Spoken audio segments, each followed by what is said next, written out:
Toilet भनेको negative energy हो जुन विसर्जन गर्ने स्थान हो, मेटाउने काम, आफ्नो शरीरमा भएको अशुद्धिहरू मेटाउने। जुन जोनमा टोयलेट हुन्छ त्यो जोनको गुणधर्म डिलिट हुन्छ।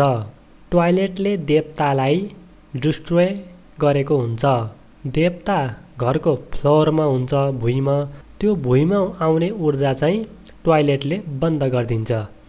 देवताले आफ्नो कार्य गर्न सक्दैन।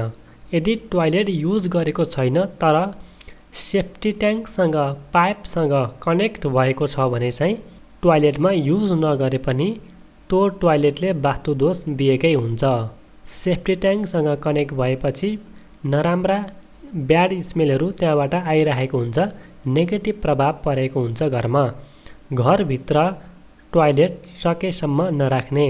घर बाहिर टोयलेट लगभग जता राखे तापनि हुन्छ, तर इन्ट्रान्सको नजिक चाहिँ राख्नु भएन।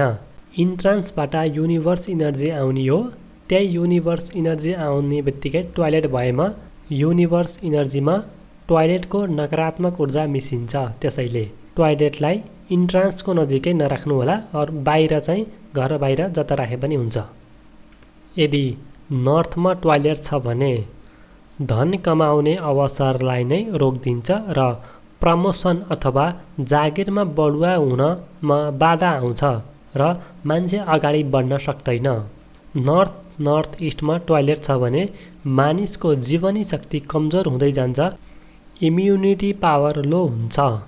नर्थ इस्टमा टोयलेट छ भने पढेका कुरा बिर्सने, प्यारालाइसिस, न्युरोलोजिकल प्रब्लम हुने, बुद्धिमानी कम हुने मान्छे र रचनात्मक क्रियाकलापमा मान्छे अगाडि बढ्न सक्दैन।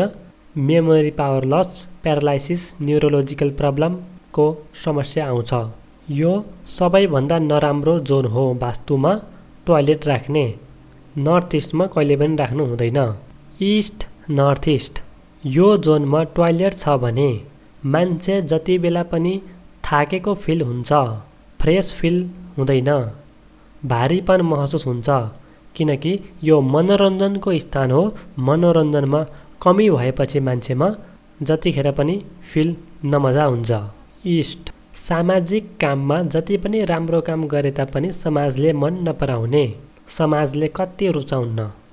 इस्ट साउथ इस्ट मान्छेलाई चिन्ताको समस्यालाई कम गरिदिन्छ, सानातिना कुरामा धेरै सोच्दैन, चिन्ताको बारेमा मान्छेले धेरै एनालाइसिस गर्दैन। यो जोनमा टोयलेट राख्ने त होइन, तर ठाउँै पाइएन भने यहाँ राख्नसम्म हुन्छ। साउथ इस्ट पैसाहरू फस्ने सम्भावना धेरै हुन्छ, आउनुपर्ने ठाउँबाट पैसा आउँदैन, पैसा आउनमा रोकिन्छ। साउथ इस्ट आत्मविश्वासमा कम र शारीरिक बलमा पनि मान्छेको कमी हुन्छ, आफूले आफूलाई मोटिभेसनमा कम गर्छ।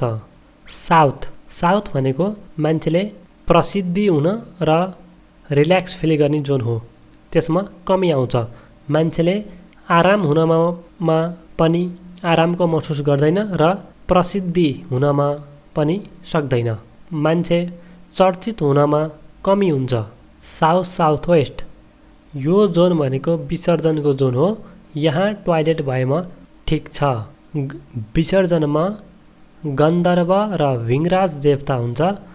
गन्धर्वमा यदि आएको छ भने टोयलेट कलाकारहरूलाई चाहिँ ठिक हुँदैन, अरूलाई चाहिँ भिङराजमा चाहिँ ठिक छ।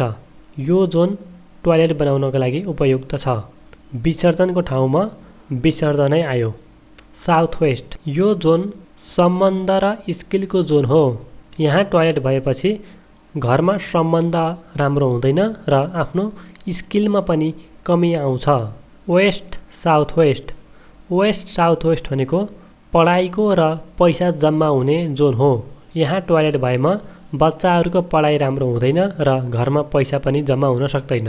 वेस्ट भनेको चाहिँ मान्छेलाई फाइदा हुने जोन हो, कुनै पनि ठाउँबाट फाइदा हुनुपर्ने ठाउँबाट प्रफिट चाहिँ हुँदैन। यदि यहाँ टोयलेट छ भने एकदम मेहनत गरेर मात्र थोरै फाइदा आउँछ।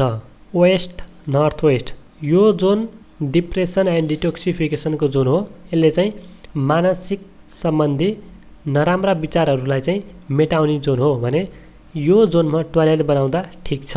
यो जोन विसर्जनको र टोयलेट पनि विसर्जनकै गुणधर्म हो। यहाँ ठिक छ। नर्थ वेस्ट, यो जोन भनेको अप्ठ्यारो परेको बेलामा अरूले हामीलाई सहायता गर्ने जोन हो। यहाँ टोयलेट भएमा अप्ठ्यारो परेको बेलामा समाजबाट अथवा बैंकबाट आफन्तहरूबाट सहयोग मिल्दैन। नर्थ वेस्ट, यो जोन भनेको एट्र्याक्सनको जोन हो। यहाँ टोयलेट भएमा जीवनसाथीप्रति आकर्षण कम भएर अर्को मान्छेप्रति आकर्षण हुन्छ। टोयलेट राख्न हुने भनेको जोनहरू 3वटा मात्र हुन्। East of south east, south of south west, west of north west. यदि SSWN WNWमा टोयलेट राख्न पाइएन भनेदेखि मात्र इस्ट अफ साउथ ईस्टमा राख्ने हो।